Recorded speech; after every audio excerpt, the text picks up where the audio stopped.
Hello again, everybody, and welcome to the Mike Francesa podcast on the Bet Rivers Network, brought to you by Casamigos Tequila. Casamigos Tequila is brought to you by those who drink it. We come to you this evening on the Bet Rivers Network on YouTube, but I apologize that we are audio only. Our video was knocked out, which we didn't realize was knocked out by the storm. This evening, we tried to get a line up. We came close a couple of times, but it would not hold. So we have to do a little repair on that. But we can come to you after the game this evening. We were trying to get the audio. That's the only reason why we are late. Otherwise, we would have been up a little earlier. But let's be honest, there isn't a whole lot to dissect. Don't let the final score fool you. Don't let Mahomes statistics fool anybody. They were exceedingly padded in the final minutes of the game, especially after the last touchdown and 2-point conversion. And I know somebody that actually won a pool because of that and won a very good amount of money. That was as lucky as it ever gets to get that catch and score and then get a 2-point conversion at the end of the game was utterly remarkable, especially when the Eagles could have put the game away before that with a first down. But those things happen. That's the crazy part of the game when it comes to that. There isn't a whole lot to say about this game, except let me put it in perspective. This was, without a doubt, one of the most lopsided Super Bowls ever played. This was an annihilation. That's what it was. This was the Chiefs running into everything that could ever go wrong, and just a total collapse. I told you for 2 weeks that I thought the key to the game was the Eagle pass rush against the Chief offensive line, that the Chief offensive line, that this was going to keep Andy awake days, that this was going to be the deciding factor in the game, and it was. But I never thought it would be to the level of dominance that it was. The Eagles dominated, suffocated, pounded, embarrassed, use any word you want, the vaunted Chief offense and their offensive personnel, especially their quarterback, without even blitzing once. They did it with a pass rush, with their down linemen, and they completely dominated the game.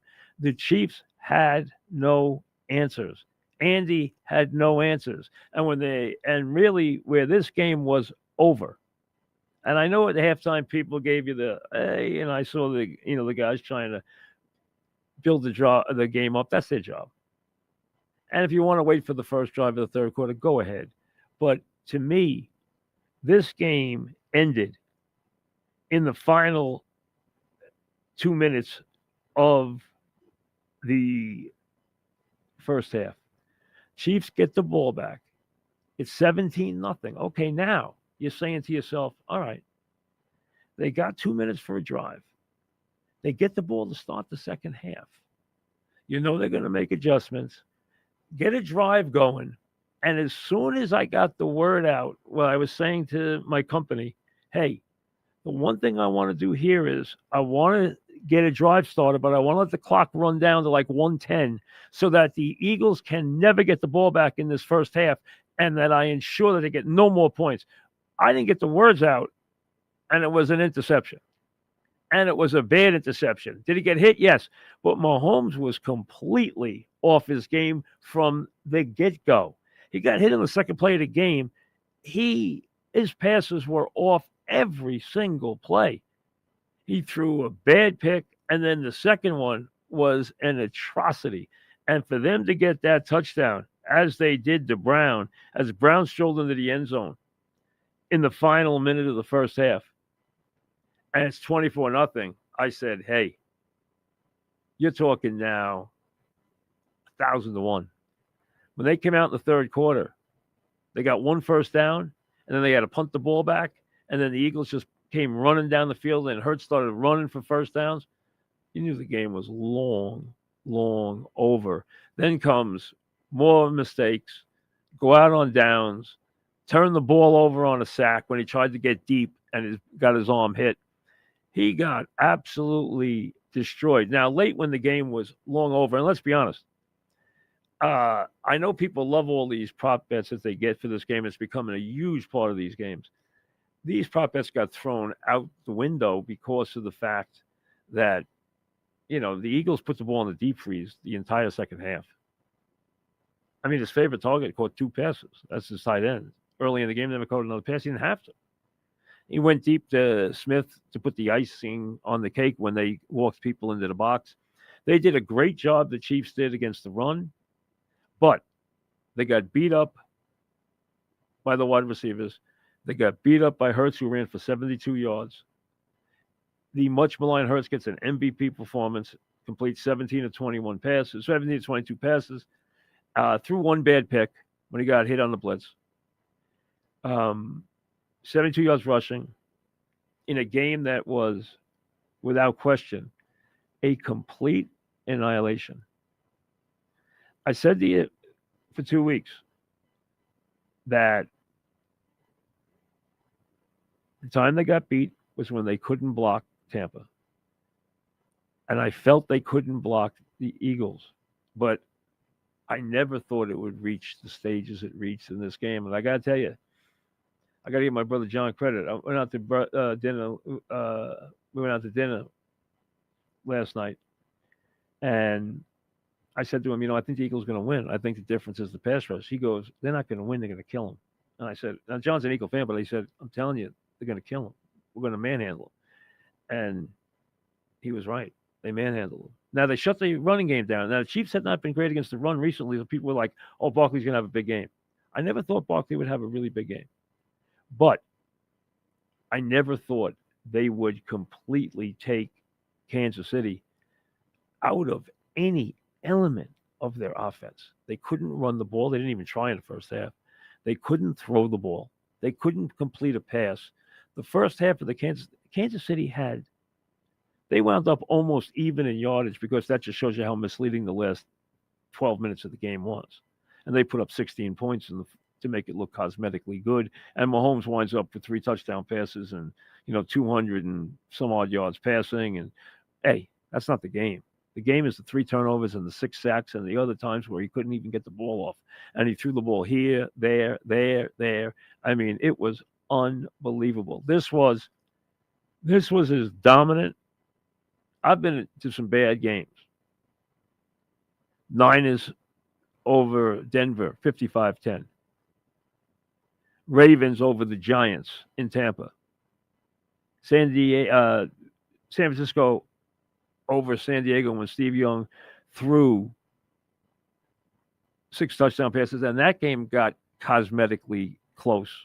And they almost covered the spread in that game late with a freaky play. They were like 18-point underdogs. But this game, 24-0. And in the first half, they are outgained like 178-23. They get a pick 6 for a touchdown. They get a short field of like 12 yards for another touchdown. It wasn't the defense's fault, although I didn't think they made every play properly against the pass. They did play great. I mean, Barkley was 25 carries for 57 yards. But in the second half, they kept giving him the ball, and he wasn't getting anywhere. But in the first half, he didn't get anywhere. He never broke a play all day. They did a great job against the run. And their defense kept them in the game in the first half, but not when Mahomes is going to give up 2 interceptions that are going to cost them 14 points. I mean, this game was, as I said, a complete annihilation. And what I've always said is, you can have a team that's good on offense or has a big time offense. We've seen San Francisco come in and execute brilliantly. We've seen different times guys come in and really play well offensively. But these games get really lopsided when one team can't move the ball at all. And that's what you had here tonight. The mighty Chiefs going for the three-peat having won all these playoff games in a row, having had all this Mahomes magic, they were completely destroyed, annihilated, run over. Use any one you. There's no verb you're going to use that is going to be too dramatic for how bad this game was. This game was like 50-10 or 50-7 in real terms. This game was you look at the numbers at the end and, 40-22 and the yardage is, 345 to, 280 or 278 or whatever it wound up being. And let me give you the exact, 345 to 275. Hey, it was 178-23 in the first half. The Chiefs couldn't get a first down. He couldn't get a pass off. They didn't have anything going on. They looked shell shocked. And let's be honest, they were completely, and they never stopped playing. We know they wouldn't. And Worthy comes out of this game having stamped himself with all that speed for next year as a coming star. He had a really good game in the AFC title game. And he goes and has a Super Bowl. Wide receivers don't have numbers like this very often. Now, I understand almost all of it came at garbage time. We know that. Okay? We know it came at garbage time. But he wound up with 8 catches for 157 yards and 2 touchdowns. That's a big game anytime. In a Super Bowl, that is colossal. And he obviously set himself up as a coming star in a very big way. But this game belonged to the front line of the Eagles, as we thought it would. And again, I thought the Eagles would win. More and more as I got closer to the game, I really thought the Eagles would win. But in my wildest dreams did I ever think I would be watching the kind of one-sided football game that we watched. Now, listen, can Kansas City absorb a defeat? Absolutely. They've been to the Super Bowl 5 times in recent years. They've won 3. Okay. It's an incredible achievement. What they've accomplished is unbelievable. Having won 3 Super Bowls, Andy Reid and Mahomes never have to win another one to accomplish anything in their careers. We know that. But again, and I've said this before, anytime any team comes up against immortality and tries to brush with immortality at the Super Bowl, they lose. We've seen it twice in recent years. We saw it with the Pats, and Eli made sure with the Giant defense that the Pats were not going to have their day. And listen, the Pats' record in this game is so much different, not only because of what the Eli and Tom Coughlin of the Giants and Tuck and Strahan did, but also because they got away winning 2 games that they had no right winning. Seattle's got the game won on the goal line if they just make the right call. And Atlanta should have never allowed them back in the game. Well, the Eagles played it just right. They started milking the clock after that halftime, which seemed to go on forever. Now, I thought one thing today. I saw Eli. I didn't see it live. I didn't put the pregame on till like 5 o'clock. But because I drove Hal back to school and then I took a nap. But and then I woke up because we had guests coming. The bottom line is he beat Peyton today, which shouldn't surprise anybody with that kick promotion because Eli's always been better on Super Sunday than Peyton was. which is why Eli's a Hall of Famer. But back to this. Here's the question that arises from this. Give kudos to the Eagles, who from their owner through their front office are a brilliant franchise. They made an incredible quick fix. Remember how bad they were last year at the end of the year? Look at how they rebuilt that in 1 year. Just impressive. Incredibly impressive. And this was a defensive showing. I'm not saying Hurts didn't have a good game. He did. Barkley didn't have a very memorable game. But their defense was overwhelming. Their defensive front, just overwhelming. And they rebuilt that. So Sirianni, who has taken a lot of grief, Hurts, who has taken a lot of grief, will take that grief no more. That's gone now. The other thing you wonder is, I don't worry about it so much from an Andy Reid standpoint, because Andy Reid's career is so brilliant in terms of what he did in Philadelphia, in terms of what he's done in Kansas City, that a bad loss isn't gonna kill him. A loss is a loss. It's not going to kill him. People aren't going to look back and say, "Oh, he got beat up in that game." It's not going to matter. He's already won 3 Super Bowls. But how much of a hit does Mahomes take in this game? Because this was an ugly performance today. And like I said, the final stats will not, for those who just look at it years later as from a stats standpoint, say, wait a second, he did throw for, he did throw 3 touchdown passes. He did throw for, 280 yards. What are you talking about? I mean, it's not like he had a game where he couldn't make a play or he couldn't get couldn't get something done. Hey, yes, it was. It was a game where all that was accomplished in garbage time. All of it.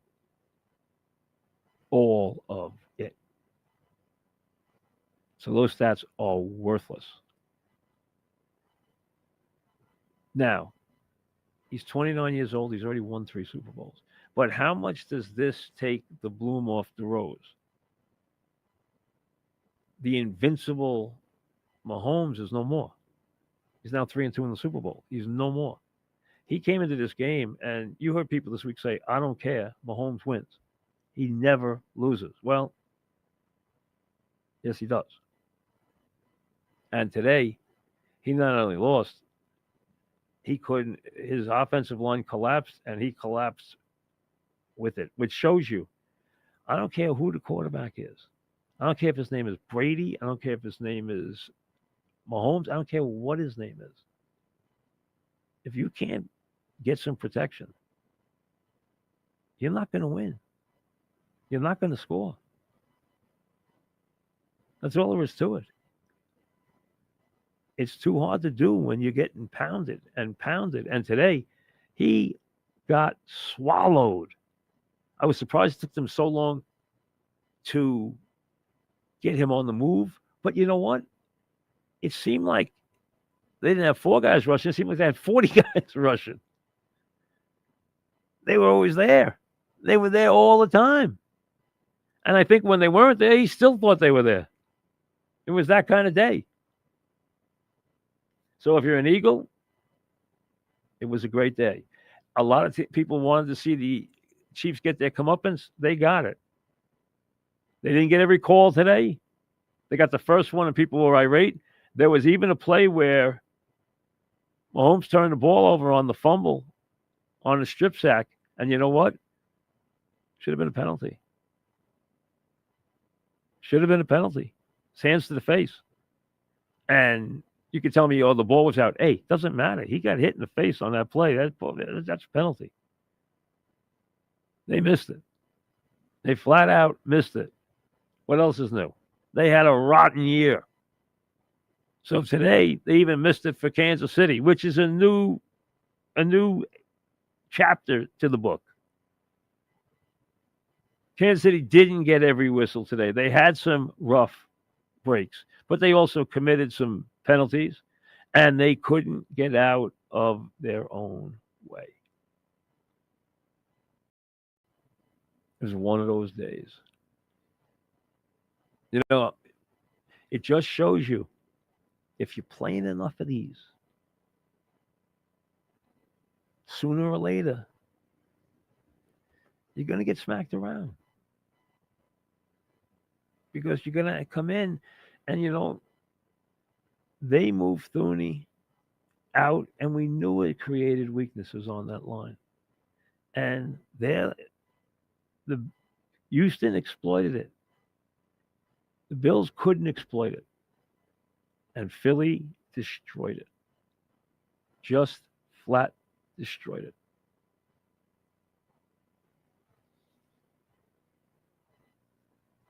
I didn't think the Chiefs were the best team all year. I didn't think the Eagles were the best team. I thought the Ravens were the best team. I would have liked to seen the Ravens in the game today because I would have liked to seen the Ravens play the Eagles. It would have been a hell of a game. It would have matched up better than the Chiefs did. But I have to tell you, I thought all week the Eagles were going to win, but I never thought it would be anything like this. Nobody did. There's no way to think it would because this was an out and out rout. This was as one-sided as a big game can be. Forget the final score. They stayed in there and made a couple of plays, and you know what? They have pride, which we know. And they have an explosive player in Worthy who made a couple of big plays and wound up with a lot of yardage. But hey, they were awful. They were just flat awful. They couldn't run it. They couldn't protect. They couldn't do anything. There was no swagger from Kelsey. There was no Taylor Swift. There was no Mahomes. There was no Mahomes, doing his thing, running for first downs and putting the defense on a string. Today, he was picking himself up and listening to the taunts because you could see them talking trash to him. But hey, Kansas City put themselves in a lofty position, so when they fell, they were going to hear it, and they heard it. So, hey, they got humbled today. Where they are right now, it's going to be interesting to see how they react to this. They're clearly going to fortify the offensive line. They're going to spend the whole offseason, fortifying that offensive line. We know that. There'll be changes on the team. We know that too. But they will spend that whole offseason fortifying that offensive line. And it needs an overhaul. You put Thuney back inside, and you get yourself a couple of tackles who can play because they don't have them.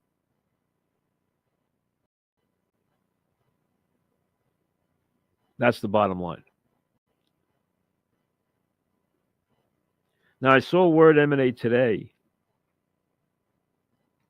that Rodgers and, I guess, Adams and the Jets are done. I'm sure Adams will follow and go somewhere else, but it sounds like the Jets and Rodgers are parting ways. Now, I'm not going to react right now to what I think is a big mistake, but if I find out that Rodgers was not open to letting them put in the rules they want to put in, run things the way they wanted, and for him just to be a football player and to learn to coexist but no longer make every decision. If he didn't want if he balked at that and they decided this isn't going to work, then kudos to Aaron Glenn and friends. But if he said he would play ball and he said he would let them lead and help develop a new youngster who came in and also be part of the team and not be the guy who last year, and remember, not one person said a word when he didn't show up and he went off for that exile wherever he went to heighten his awareness for a couple of days. And I told you how destructive that was to the team. And now that's all they talk about is how we don't want a guy who does that. Well, that is what he did. He destroyed the structure of that team last year with that. And the coach should have never allowed it. And he went downhill after that. Now, maybe Rodgers was brought in and given the keys to the place, and if it was, then the owner made a mistake and he undermined Salah. Maybe he did. Or maybe Salah just wasn't tough enough to deal with Rodgers. I don't know which one it was. I wasn't there. But it became an incredible destructive thing, but too bad because he was their best chance to have a quick turnaround. Now, without a quarterback,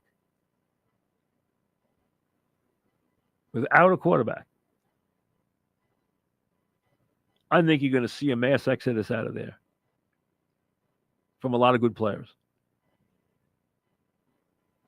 And if they're going to have to rebuild, they better hope they got the right guy, the right people. But I wouldn't have a lot of confidence in it. I really wouldn't. I wanted to see him come back and them to do things the right way. Now, again, like I said, I'm not going to kill on Glenn for it yet because I don't know that Rodgers was willing to play ball. If he wasn't, then Glenn had no recourse. Because to me, Rodgers only got to come back. And I desperately wanted him and Adams back. But I wanted them back inside a team concept where he was no longer anything but a football player. A great football player, but a football player. And he wasn't making any personnel decisions, and he wasn't telling anybody what to do. He was just saying, yes, I'm on board. If he told them he would do that, then they made a big mistake. If he told them he wouldn't, then they did the right thing. I don't know which one it is right now. I just don't know. Eventually, we'll find out. I got the idea from everything I heard was that he really wanted to come back and was willing to play ball. I was hopeful that was the case because I think that was the right decision. Unfortunately, it went the other direction. So where does that leave them right now? Where they usually are. Nowhere.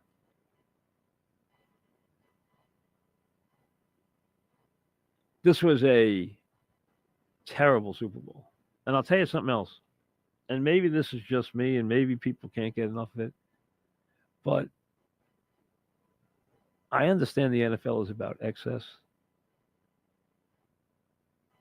But what they've done to this game is, I'm not a wrestling fan, but I almost feel like it's like they took a page out of, at a WWF. I need actors announcing the teams. That so much takes away from the drama, and so much takes away from the feel that football has as teams come out of the tunnel. You need an actor because he's an Eagle fan with his little kid there, making it seem like it's Wonderama. Or John Hamm. I mean, what is that about? How many actors did we have to hear from today before the game started? We had Brad Pitt.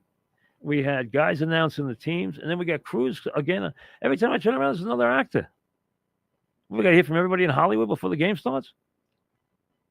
And, hey, I understand that it's a lot of money per commercial. But what are we going to do? Get to the point where we start this game at 9 o'clock at night? I mean, this game tonight started at like 10-7. I mean, when does it end? And they had plenty of time to pay tribute to what the people who died, and that was a nice touch. But they could have done that well within the vast number of hours.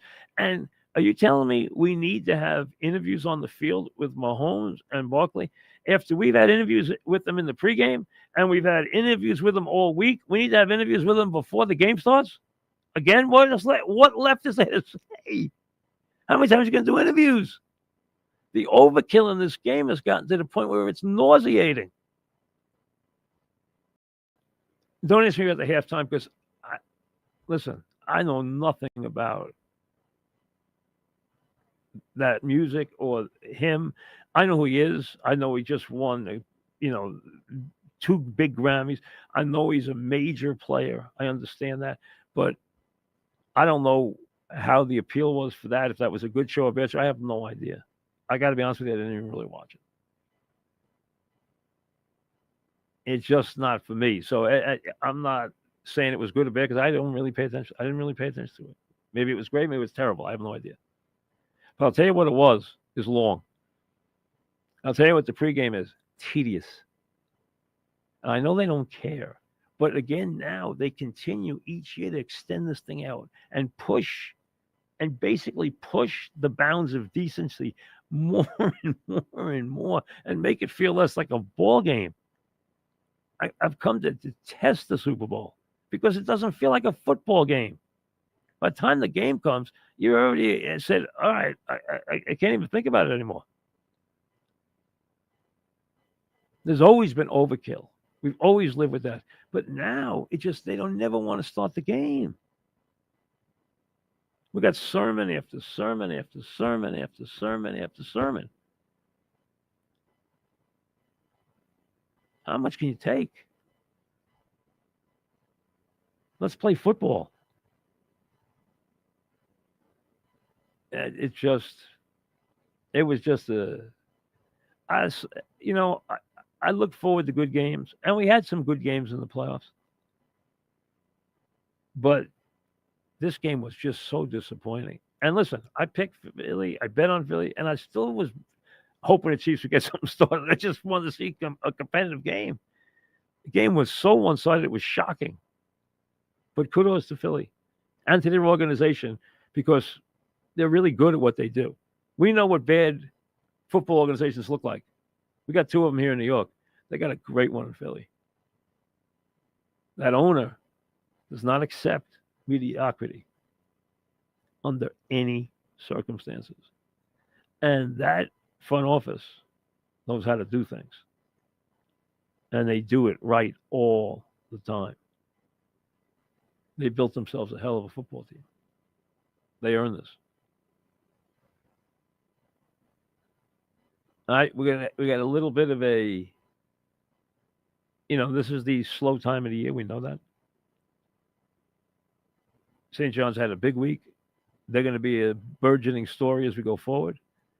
Before you know it, it'll be Big East time. That's going to be about now, not St. John's going to tournament, which we know is a foregone conclusion. Not about who's going to win. It's going to be about seeding and whether or not St. John's could run the table, regular season, postseason, and get themselves either a one, but they'd have to move probably outside Duke, or how about Duke won St. John's 2 in the East? How about that was a regional final in Newark? How about that game in Newark for a regional final? I was thinking about that ahead. How about Duke 1 seed, St. John's 2 seed in the East? How about that game? Late March. So, spring training, pitches and catches right around the corner. We'll see you later.